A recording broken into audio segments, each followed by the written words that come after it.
Welcome to Thrive Radio. I'm your host, Amy Montgomery, entrepreneur and founder of A Call to Thrive. I help business owners access the fastest path to make more money, harnessing a proven business innovation methodology backed by more than 30 years of research that has helped leading organizations consistently outperform their competitors and help businesses scale.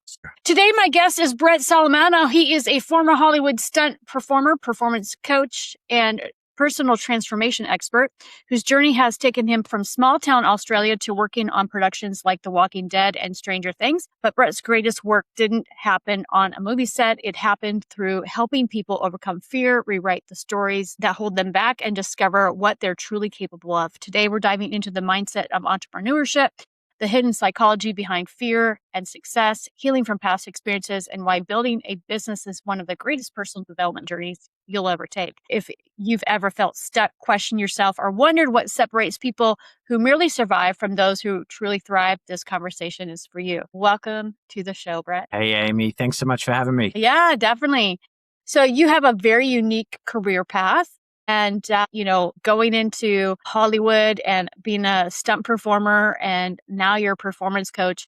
Can you take us back to where your journey began? Yeah. So for me, my journey didn't begin on a film set. It started in country Australia, surrounded by paddocks of canola and oats and a river. And that was a very broad blank canvas for me to stimulate myself with and get myself out of boredom. And I was often watching a lot of movies and playing computer games, and then trying to act out as much as I could any of those scenes from the movies that I'd been watching by jumping my little bike at whatever age it might have been, or making Army Man movies, or jumping off of the pier into the river. And it was essentially, it started with that blank canvas going into what can I do? What can I do to inspire myself and excite myself? And you mentioned you have two very interesting parents. I think that might be why you enjoy living on the edge. That's right. Yeah. My mother was a librarian. So every time that I had a question, she'd obviously answer it the best way she could. And then the next day I'd probably find a book sitting on our bookshelf at home that she'd borrowed from the library for me. And so there was always a story behind every question that I had. And my father was also an amazing storyteller and jokester and could do little magic tricks, but he was second in charge of an explosives factory in our small country town. That explosives factory employed a majority of the town. And he'd also tell me how magic tricks happened and how they do the stunts in movies and things like that, because he had a very good mechanical engineering type brain. And so we'd often figure things out together. And that spawned for me, before DVDs, the love of how to figure out how movies were made and how they did things behind the scenes. And that then carried me forward, that two-pronged attack, I guess you could say, of stories and the mechanics and the engineering behind a good story as well, especially stunts. Yeah, that's so interesting. And so then you went and you worked on productions like The Walking Dead and Stranger Things. What did working as a stunt performer teach you about fear and that most people never experience? So fear isn't the event. Fear is unfamiliarity wearing a costume. If we know what we know, we have a very safe space to play in with all that familiarity, all of our day-to-day stuff. And as soon as we start looking outside of that, the brain starts to go into overdrive to figure things out. And it starts thinking about how good things might be or how bad things might be. But often our mind will lean more towards certainty and safety. So it's going to think more about the negatives more than the positives. And that's where fear comes from. It's just, if you're feeling fear, you're on your edge right there. And there's something new about to happen. That's all that means. So I have a question about, let's say you're about to do something super scary, because let's face it, even if you're in a production like that, there are safety concerns. There's a reason why they hire a stuntman, right?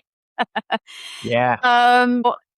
There's a million things could go wrong. How would you handle that in that moment of thinking, fate, like let's say you're somewhat scared and it's something you've never done before. How do you walk yourself through that and get yourself to the next? Because that's a lot of adrenaline. It gives me anxiety just think that.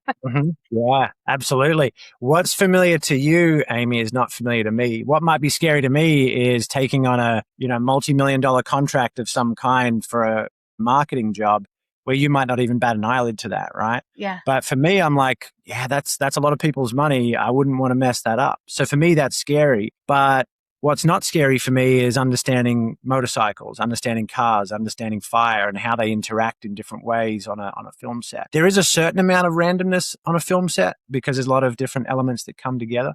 But ultimately, we want to create a beautifully choreographed dance, even if it looks like it's crazy, chaotic, and out of control. We want to be able to present it in such a way that's safe and repeatable so we can do it again and again. And we never want to do a stunt that is not able to be repeated or that we're doing for the first time. Sometimes if it's a big, expensive stunt, yeah, we have to do it once and we have to get it set up right the first time. But if I'm, let's say, an 8 out of 10 on a motorcycle, I don't want to be doing a 9 out of 10 skill because I'm probably at my limit there and I'm probably under pressure, not going to be able to perform that well. So I always want to be better than what I am and come back down to a certainty level that I can guarantee my performance at. That's how I get repeated paychecks. The one time I broke that rule was on The Walking Dead, and there was a motorcycle crash that they asked me to do. And the motorcycle, it started out, I got invited to do the stunt, which was just going to be a slide, a fumble, and a fall off. And so I had to basically lock the back wheel, come to a stop, and then kind of fall off. It was quite simple to do. And I'd have pads on under my costume, and I'd be able to just fall off into the dirt. But then when we got there, the director said, okay, when the motorcycling rider comes sliding through here and where they're all on the ground and they're sliding separately. And I thought, that's not a slide, fumble, and fall off. That's a motorcycle laydown, which is a lot faster, a lot more of a technical skill. And I'd never really practiced that, even though I'd done, thousands of hours on a motorcycle. I'd never really done that because there aren't many opportunities to crash somebody else's motorbike. Otherwise, you're going to have to buy a new motorbike, right? Or you have to have a really well-built motorbike. So I went to the coordinator and I said, do you know, when did this change? You didn't tell me this is what we're doing. And he said, yeah, I didn't know about this. I'm very sorry. Can you do it? And I said, well, in theory, I can do it because I could visualize it. I knew the skills that were required, but I'd never done it before. And I was very honest about it. And he said, well, give us something that looks spectacular. Here's where you start. Here's where we need you to end up so we can carry the story forward. Do something that looks cool in the middle, basically, is what they were offering me. So using the power of my visualization and bringing it all together, I had enough confidence and certainty to be able to bring it all together in that moment. I wouldn't recommend it, but it paid off because when I finished, the actor who I was doubling, Jeffrey Dean Morgan, came up and he was very, very happy with what I did. And he said, dude, you made me look like a badass. And he was all elated that his character got to have something awesome in that scene and that I'd performed it well for him to maintain that character. And the crew was very happy and the stunt looks pretty good on camera. So that was that one time when I pushed my limit, but I had enough mental certainty to be able to do that. And that's what you need, is the certainty. I love that. So at what point did you realize that your purpose wasn't just performing stunts and it was helping people transform their lives? Because that's a big transformation, to me. Yeah, it's a big difference and it doesn't make sense except when you look back in hindsight. As they say, hindsight is always 20/20. And for me, as I look back now, there are lots of moments when I was a kid where I was very academically smart and I was always trying to help other kids and tell them what to do, even if they didn't want me to, or even if I didn't have an invitation, I'd always throw in my 2 cents and open my mouth. And even then doing stunts, for me, there was a bug inside me that made me always come back to teaching, where even when I'm working with other people that maybe I'm not even qualified to teach, I was still offering advice and I was still trying to offer support, because that is a very core element of me, is the teaching part of me. So even when I couldn't do stunts, I'd always come back to teaching. And between stunt jobs, I'd do other random skills like truck driving, but also things like gymnastics instructing or working with kids in various ways, volunteering with disadvantaged youth. And there was something very core in me that just kept getting called forward. And as I look back, it makes total sense. There's the stories, inspiring others to be better, and finding systems and questions that can get people to reach up to the next level in their life. Isn't that interesting that you can identify, and I think back too, when you were a kid, what you were doing while you're playing ends up actually being what you're good at. Absolutely. Right? Absolutely. Yeah. And I think that there's little parts of us inside of ourselves that keep getting called out again and again. Yeah. Mine has definitely been an unorthodox journey, but as I look back, it makes total sense. There's still those core themes of stories, inspiration, and figuring things out. Yeah. I think back, mine was, I was always convincing somebody of an amazing, cool idea, right? New idea. Yep. And in my imagination. Uh-huh. And now, I bring those things to life, like they're innovative ideas that I have to then communicate to other people and get them excited so that they, They're more Mhm. legit. I think when I was young, I was more stuck in my imagination. Like, we're all going to dress up like clowns and then everyone will show up and it'll be a big parade. Uh-huh. Huh? Yeah, yeah. Or we're going to have an exercise group and it's going to be amazing. And then it's just us on the grass, Yeah. That's where it starts. It all starts with a vision, right? Right. Yeah. Yeah. So, like the visionary thing, the visionary part, there's always that aspect that sticks with you. Yep. So, entrepreneurs, we face fear almost daily. Like people say that it's almost, you've got to be a little bit crazy to be an entrepreneur because it's such high risk, right? Yep. And, you are king of risk. So you're Mhm. definitely in the right space. Why do you think fear becomes such a constant companion in business? So as an entrepreneur, nobody fires you except for your bank account. That's the way I look at it. Right. And it fires you every single day you don't show up. An employee sells themselves once and then coasts. Entrepreneur has to resell themselves every day to themselves, to their family, to everybody around them, and especially their clients. They have to keep reselling the value. They have to keep showing up. And it's a big game of self-esteem and honoring that value and that vision, as you say, Amy. That's a great segue. Yeah. You have to keep connecting back into that. And because of that, because you're looking over that fence, metaphorically speaking, into the new opportunity, there's always that fear of what if this is the wrong decision? And that's always going to be a part of every new decision, is that fear. And we can listen to the risk and say, yeah, maybe that's a lot of money to lose. Maybe the motorcycle could crash in the wrong way and I could get hurt. So we can listen to that risk and listen to the concern, mitigate it, but don't get stuck on it. That's the challenge. Listen to the risk, but don't get stuck on it. Move forward by focusing on the vision. Yeah.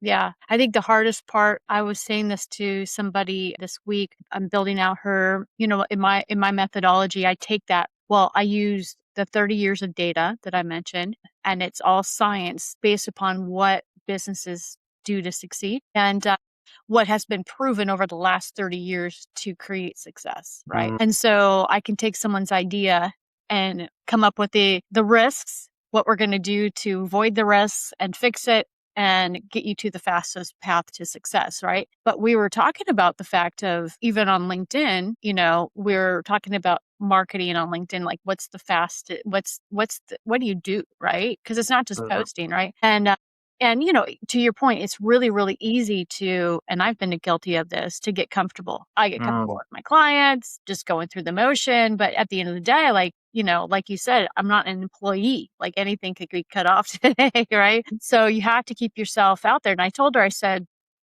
at the end of the day, no matter what strategy you do, you have to have conversations with lots of people, whether you go out and network with people, whether you are sending messages to people, connecting, however you network, it's all about conversation. So I think that a lot of times in the online space, especially, people think, oh, there's some sort of magic to this where it replaces conversation. And it doesn't. It has to always lead to a conversation.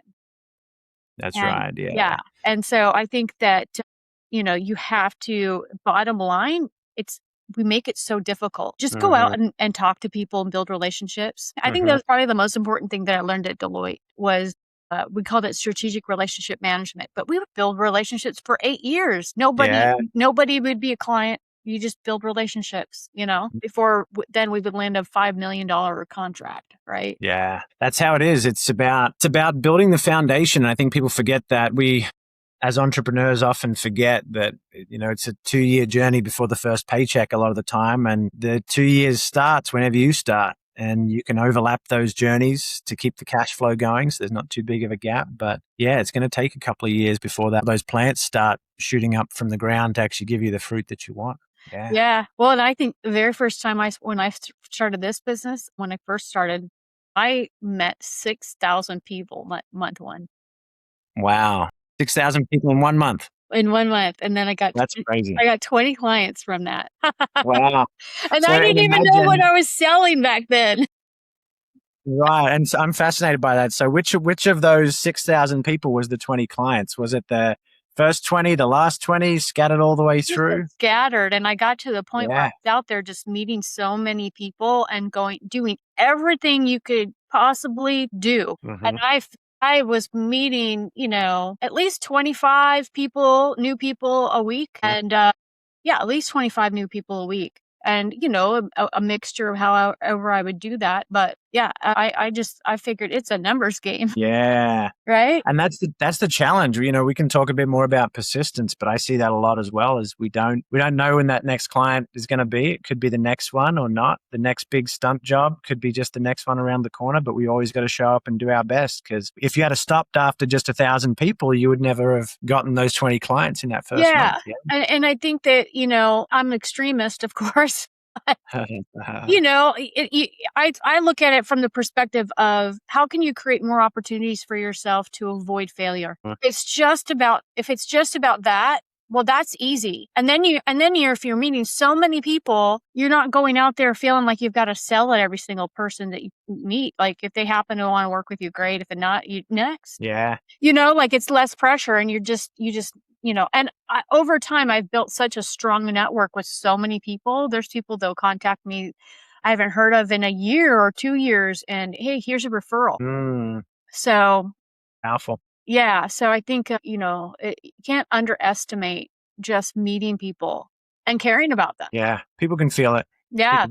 Yeah. So you said entrepreneurship is really an inner game, which I love. I absolutely agree. I feel like I've transformed on so many levels just being a business owner. What do you think most business owners focus on that actually isn't the thing that's holding them back? I keep coming back to whatever the weakest link is in that moment. That's what I ask myself every day. What is my weakest link in the moment? And it's probably the thing that I'm most unwilling to do or most unwilling to look at. So you and I, Amy, we have our awesomeness. Yours is obviously talking to people, because not everyone's, meeting 6,000 people in a month, right? Yeah, I don't know anyone else has done that. I'm an introvert. So I wouldn't believe that, but I'll go with it. Yeah, so we've got our skills, we've got our values, we've got our interests, our natural gifts that we keep coming back to. And we can keep doing that. You can be really good at sales, but if you haven't got nothing good to sell, you're not going to get those repeat clients. If you don't know how to deliver, you're not going to be able to serve the customers and get that paycheck. You could be really good at ideas, but if you don't know how to sell, you're never going to go out there and meet people to make it happen. So it's that thing that you're unwilling to do. That's where the greatest nugget of gold is in the dirt you're not willing to dig in. Yeah, I absolutely agree. Mm-hmm. Yeah.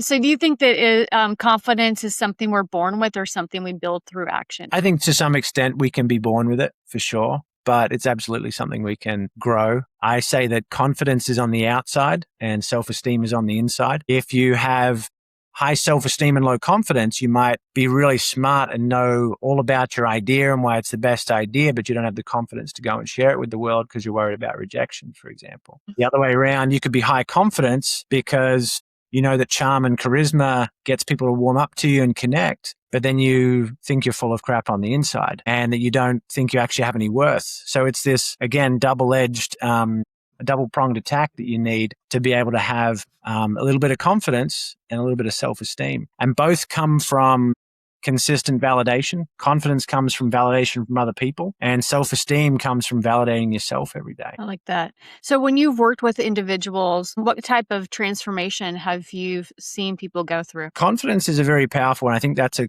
core skill that often comes from many of the other little skills that we've worked with. So I do a lot of work right now with kids with mental health. And so they've got this thing, this label, maybe it's anxiety, depression, ADHD, whatever. They feel like they're different. They're comparing themselves to other people. But if I can help them get some kind of normalcy, or if I can help them get some kind of emotional safety around the experience they're having with anxiety or depression, then that brings them back to the core of I'm me and it's okay to be me. That's often a big question that kids have is, am I doing the right thing? Or am I being the right person? When we're young, everybody tells us that we have to do a certain thing, be a certain way, show up. And that's okay because it's good to have leaders and mentors and teachers and coaches telling us what to do and giving us good advice. But quite often we don't learn to find that intrinsic motivation inside of ourselves. The intrinsic confidence, the intrinsic self-esteem that is a strong fire that's not going to be put out inside of ourselves. And that's what I love finding is the intrinsic nature of people, all the different programs that they've been taken on from other people. Let's strip that away and try and build that up ourselves. I love that. It makes me think about my own journey, like, because I started life, I feel like, with such a disadvantage because I was dyslexic, but I couldn't speak. I couldn't read, I couldn't write. And had IQ 25 in speech. I think that was probably my biggest frustration because I overcame the reading and writing because I was lucky enough to have great teachers. I was in a Catholic school, had the nuns helping me, and I became a genius in both those areas, which, naturally people would come to me. But it wasn't until 2009 I was diagnosed with IQ 25 in speech. And the psychologist is like, this is kind of like at the level of mental retardation.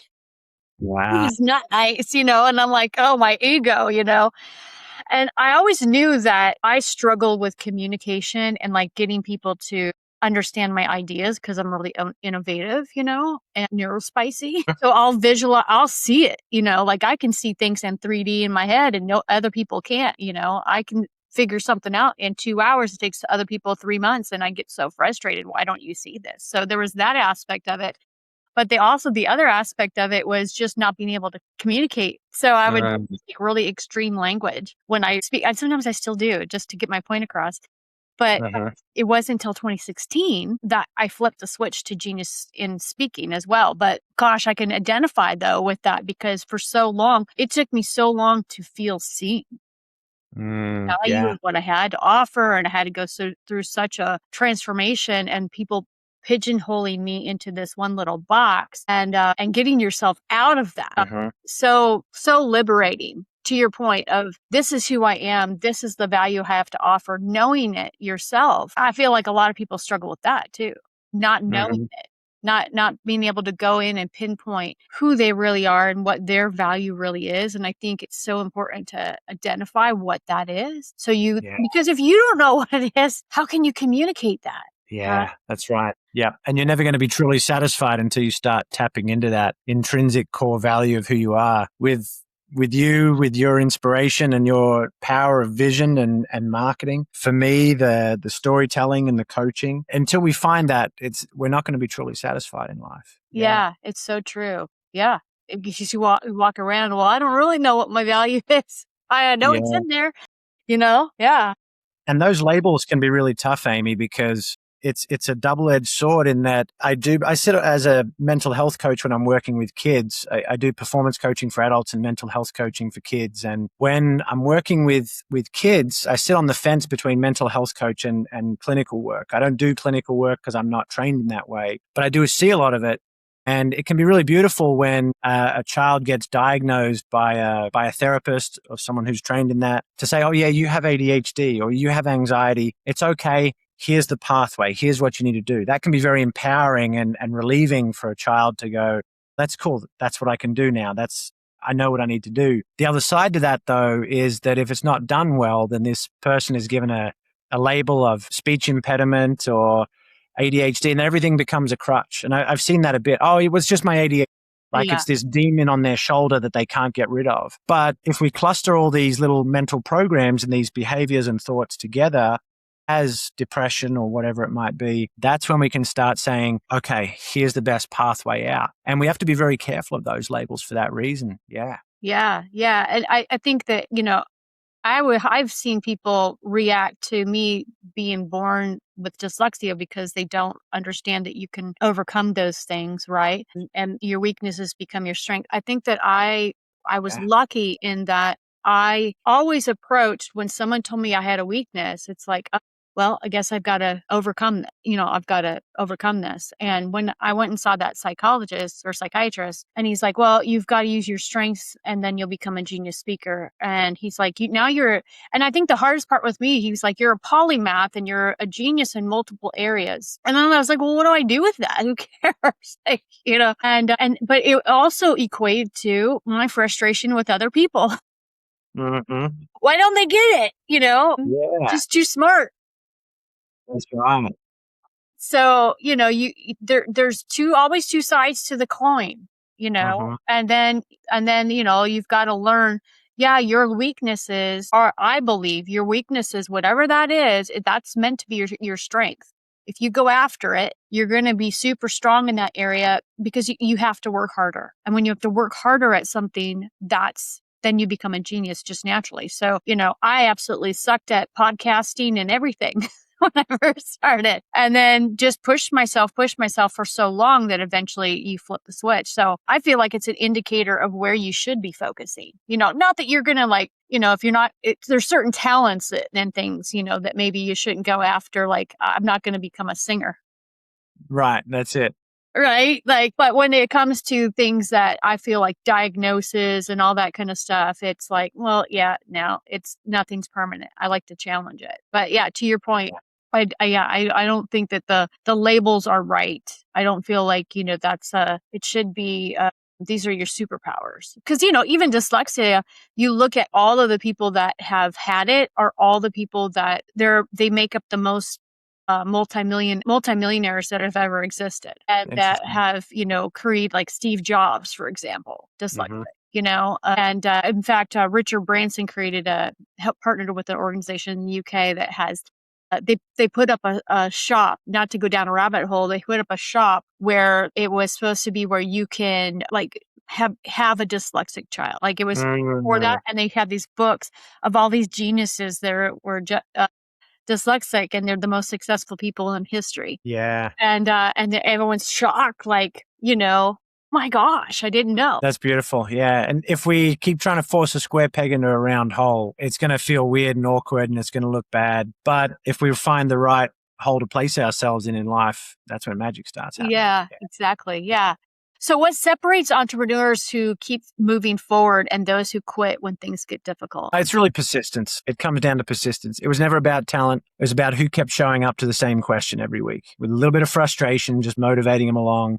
And that vision, that carrot dangling way out in front going, that's still my path. And it's all about persistence. Persistence will get you everything. There's core skills and there's skills before skills. There's subconscious skills. But if we do the things that are out in front that look obvious, we need to actually take a step back and get that skill beforehand that we need to get, which is for you, perhaps the dealing with the dyslexia or the speech impediment. Right? For me, it was about learning to have a bit more poise and presence and learn to listen more. I had lots of great ideas. I had great intuition, but I had to learn to listen. So there's a core skill there that I was missing. And there's a skill before that, which is persistence, to keep showing up when we have failures and setbacks. So we don't reprogram our brain to say, well, I tried it 3 times and it didn't work. Yeah. Yeah. That's a tough one. And you launch something, you promote, and it's crickets forever until it's not. Yeah. Right. And I feel like that psychologically is probably the toughest part, is that gap in between when you first start promoting something to it actually, the conversion happening. And everyone goes through that. I lost my truck business a few years ago now when the market turned and there was a big shift in the economy. And that was right around when stunts stopped for me as well, or slowed down, because the film industry was quietening in Atlanta. And the persistence can sometimes look like pivoting or changing direction. And that's what I had to figure out was, okay, I need to show up. Where am I going to keep showing up? I didn't quit. I just had to go back to some basics to rebuild a strong financial foundation again.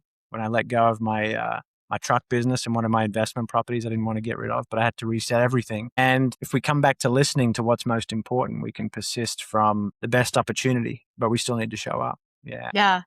And, you made me think of also one thing that I've gone through is, how do you, especially as a marketer, I go through this a lot with other businesses as well, communicating something that is very tactical, and you could dive deep into teaching, and you could, get really analytical about, and making it simple, so simple that people know why they need it versus trying to convince, right? That's right.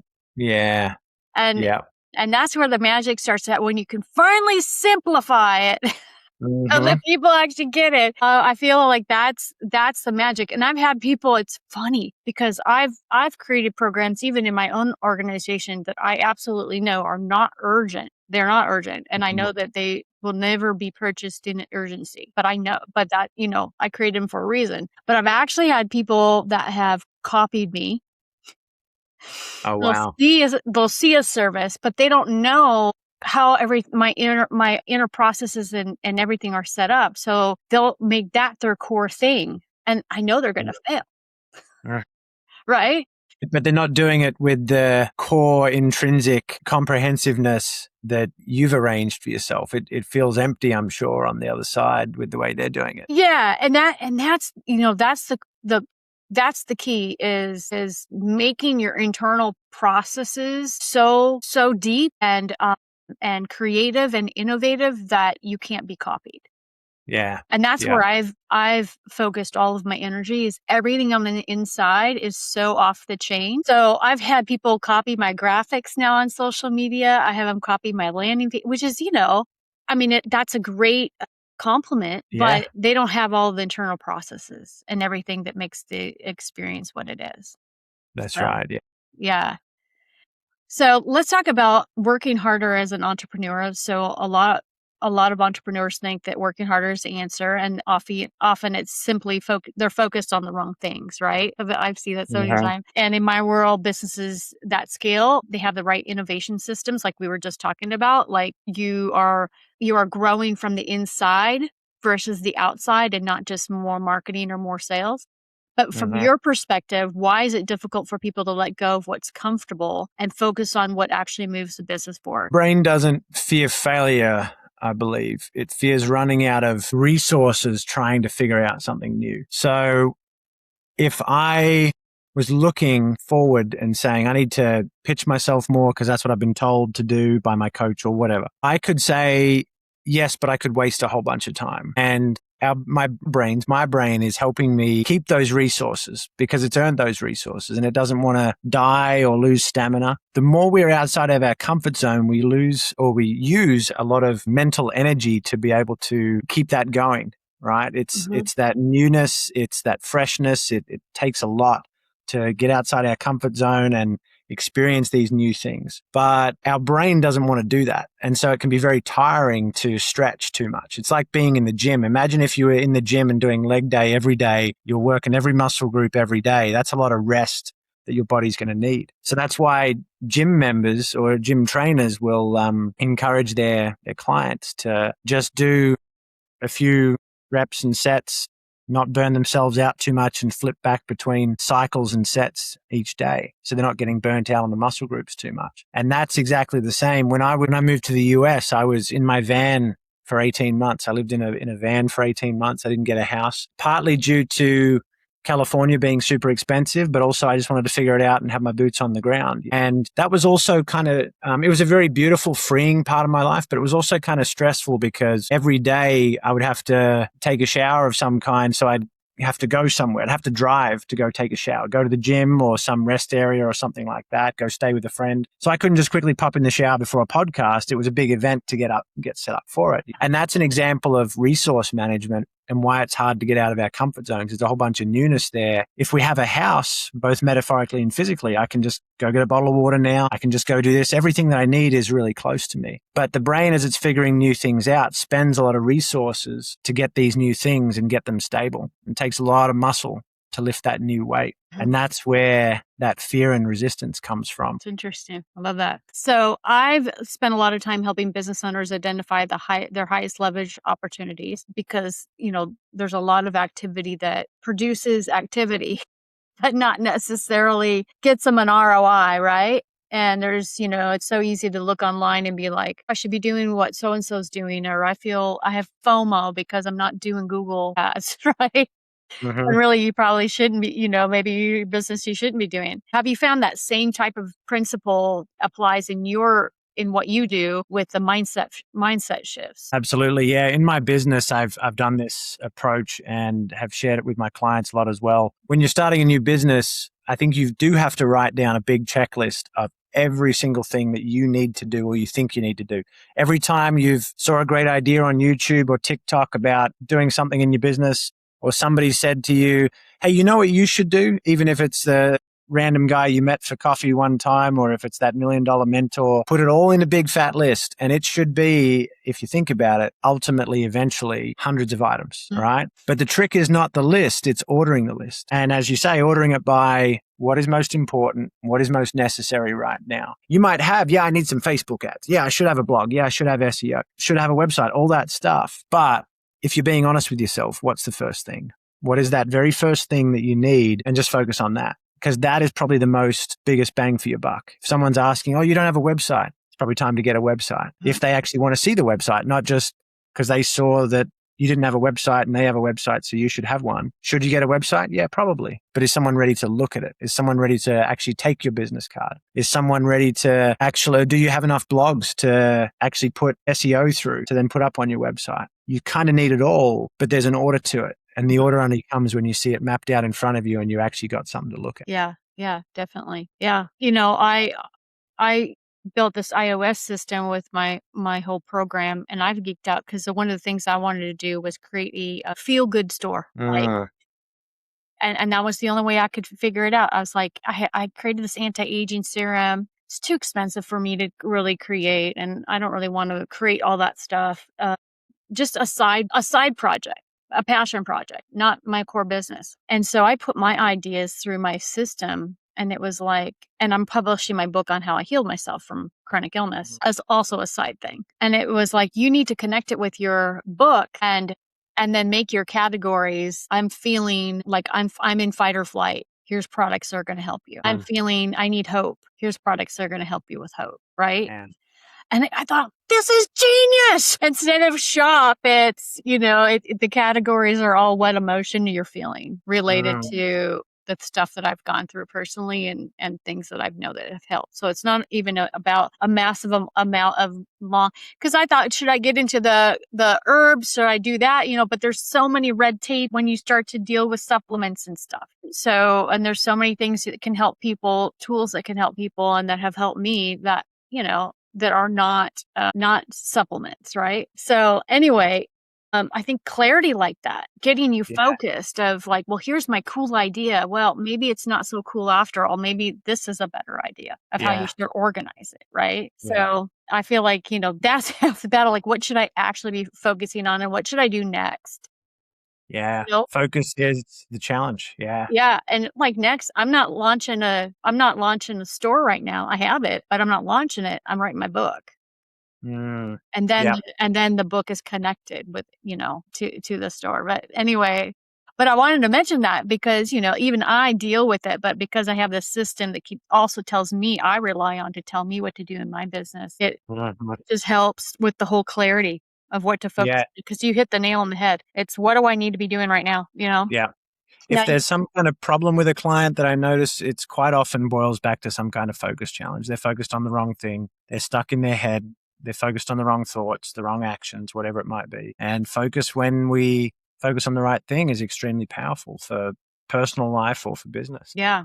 And you've developed a program that's a momentum mastery program to help people create lasting change. What inspired you to build it? And what's the biggest breakthroughs that people typically experience when they go through your program? Yeah. So when we, with everything we've talked about today, Amy, there's a conversation around focus and there's a conversation around overcoming fears. And pretty much with everything that I'm doing as a coach, I'm helping someone overcome a fear and change their focus. And so I thought, what if we could just boil down the top 30 fears, let's say, make them one day a month, and everybody then can overcome one fear every day for 30 days. It could be a small fear or a big fear, whatever it is, but it's something very simple that everyone could just do. And they get to choose the level they want to play at.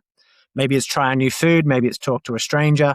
Now, someone like yourself, you might not have a problem with overcoming your fear of talking to a stranger, but we will stretch it for you. What is the person that you're fearful of or don't want to talk to, perhaps? Where is your edge with talking to people? And so there's different fears, one each day for 30 days. And with that, we get to practice the skill and develop the skill of getting outside our comfort zone, not listening to that fear or discomfort and having it guide us or drive us, but actually look to that as our North Star. And I've had people, ask their bosses for pay raises. I've had people have random conversations with strangers and pick up clients, try new foods and then realize that this new food wasn't so bad. So now they're eating more healthy. I've had a whole range of validations of this, but it's extremely powerful to just build that meta skill of getting out of our comfort zone every day, even in small, random, insignificant ways, to just build that skill. So good. So I have a couple questions I like to ask everybody to come on the podcast. The first one is, what is your truth that has gotten you this far in your journey? My truth is that as much as I might have some great ideas, I need to listen more. And I do have some great ideas and I am looking to share them more with people, but I am looking to listen more and more every day. And the more I listen, the more I see, the more I know. And I don't just mean listen with my ears. I mean listening with my eyes, listening with my body, my heart, listening to the music, listen to the tone that people have, listen to more intuitive nudges, my gut feel, the little voice in my head, whatever it might be. There's always more to listen to. And that's helped me be guided towards a much more fulfilling life when I can listen to whatever is inside that emptiness. I like that. I like that a lot. And I would add myself, because I'm such an empath. I can feel people's energy. I've had to challenge my own self in that spot of be more curious of what you're sensing. It's so easy to put someone in a category. I feel this emotion. It's icky. What is it? And it's really not icky. Once I understand that they were struggling, having a bad day, and I'm feeling their bad day emotions, like. Yeah, So being curious is so important. absolutely. Yeah. Absolutely. If you were able to give yourself one piece of advice when you first started out on your journey, what would it be? Step up sooner. Step up sooner. Yeah. The world is there for the taking. Most of us just overstay our welcome in the waiting room. I love that one. Oh, that's so true. I've Yeah. quoted that, always waiting to be given permission. And sometimes you just have to I give myself the permission. Yeah, that's right. I do think there is something to be said for, I'm not ready yet. I do need to get more skilled or develop a bit more of a comprehensive skill set around something. But quite often, and I'll use a simple example of just staying on YouTube for that extra 20 minutes too long. It never quite feels good. Taking that one last bite doesn't quite feel as good as that first bite of that nice cake or that nice meal, whatever it might be. And we need to pivot and move on to the next thing just a little bit sooner. Don't get stuck on the old good feeling. Keep looking for the new level to step up to. I love that. So, Brett, if there are individuals that are listening that would love to work with you and connect with you, what's the best way to contact you? Yeah, thank you. So it's LinkedIn. You can find me on LinkedIn, my first and last name. You can find me on Instagram, which is A Stuntman's Guide, or one word. And you can also go to astuntmansguide.com to see my website. Add /momentum mastery onto that, and you can sign up for my momentum mastery program. And I'd love to be in touch with anyone who wants to ask some harder questions, dig a little deeper, and get more comfortable with being uncomfortable. Love that. Brett, thank you so much for coming on today and sharing your expertise. Thanks, Amy. Thanks for having me. Yes, definitely. If you're listening, you want more information about this podcast and upcoming shows, you can visit acalltothrive.com. Thank you, everyone. Have a wonderful week.